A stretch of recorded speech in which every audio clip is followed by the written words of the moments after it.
95% of the shipping traffic that once flowed through the Strait of Hormuz has vanished. Not delayed, not rerouted, in good order. Vanished.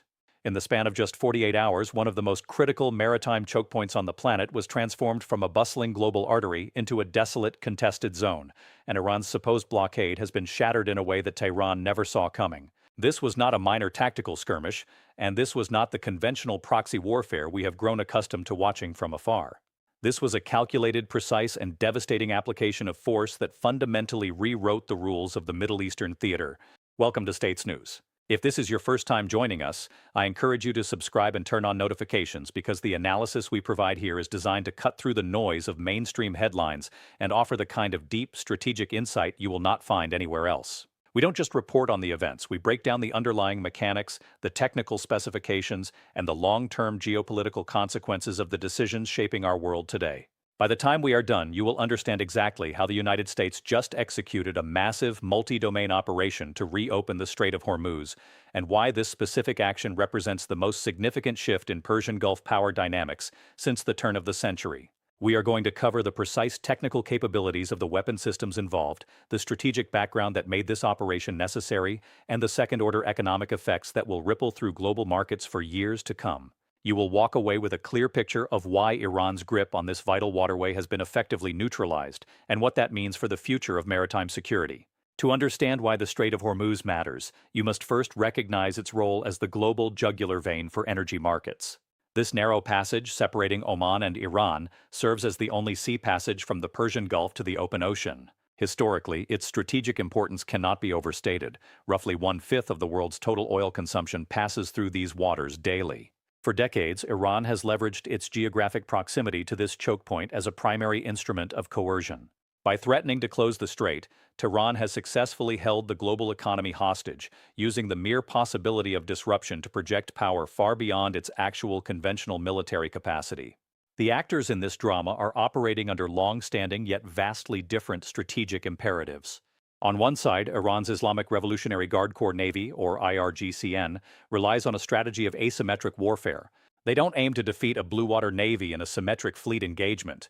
Instead, they focus on saturating the battle space with small boat swarms, land-based anti-ship cruise missiles, and sea mines. Their goal is to impose a cost on international shipping so high that it forces the United States and its allies to abandon the region. On the other side, the United States Central Command, or CENTCOM, operates under a doctrine of force projection and freedom of navigation.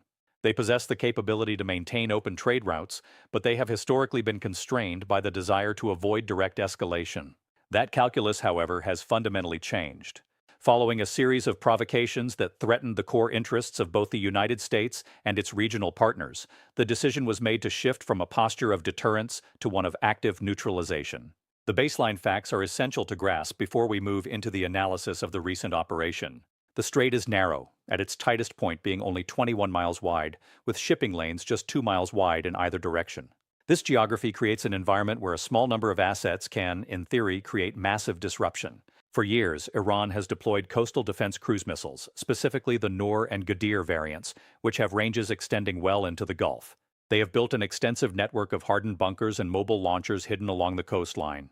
These were the assets that gave Tehran the confidence to believe it could control the strait indefinitely. The first major development in this operation was the systematic neutralization of Iran's coastal radar and missile tracking capabilities.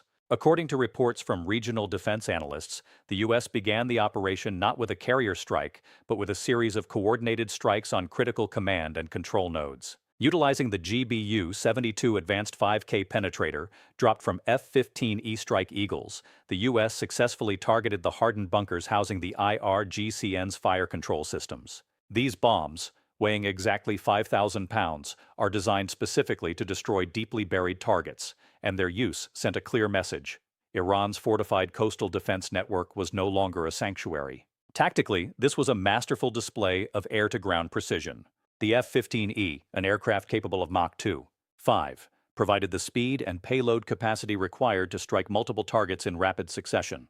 The immediate effect was the total blackout of Iran's ability to track and target merchant vessels attempting to transit the strait. Without their integrated radar network, the IRGCN's anti-ship missiles were effectively blind. The tactical significance here cannot be understated. By removing the enemy's eyes, the U.S. restored a degree of maritime security that had been absent for months. Strategic implications followed immediately. With the threat of land-based missile fire removed, the U.S. Navy, supported by Allied vessels from the United Kingdom and France, established a permanent high-readiness patrol presence throughout the narrowest segments of the Strait. This move shifted the power dynamic from an Iranian blockade to a secure, internationally protected transit zone.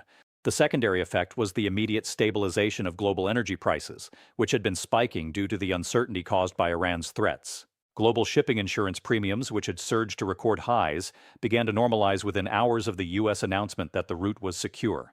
Beyond these tactical and strategic shifts, we must look at the second-order effects. Iran's inability to enforce its blockade has caused a significant internal crisis within its security establishment.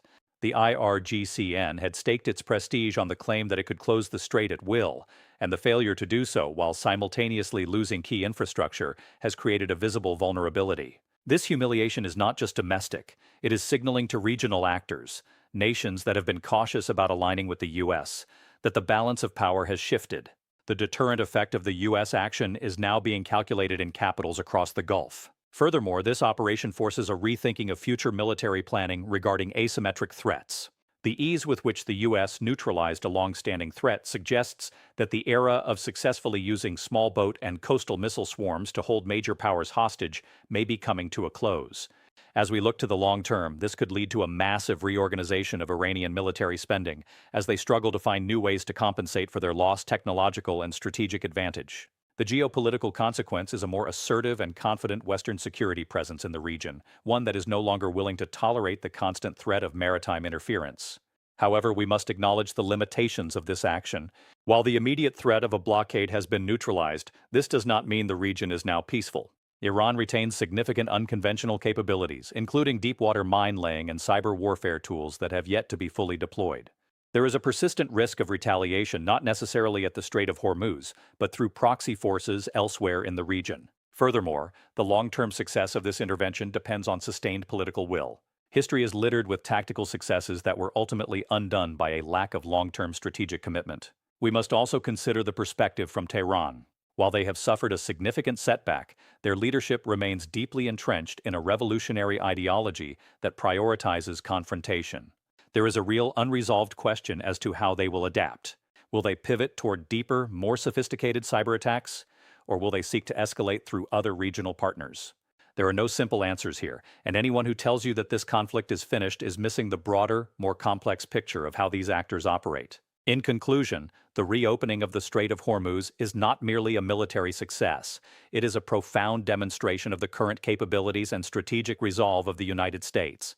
By systematically dismantling the infrastructure that enabled Iranian coercion, the U.S. has proven that it can effectively manage even the most challenging maritime choke points. This operation has shown that precision, technical superiority, and clear, decisive action can reshape regional dynamics overnight. As we look forward, the key factor to watch is the sustainability of this presence. Will the U.S. maintain its patrol force indefinitely, or will it transition to a new regional security arrangement? The answer to that question will dictate the long-term stability of the Persian Gulf.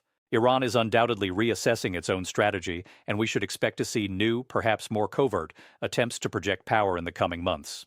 The era of the easy blockade is over, but the conflict in the region is far from reaching a definitive close. Thank you for watching this in-depth analysis of the situation in the Strait of Hormuz.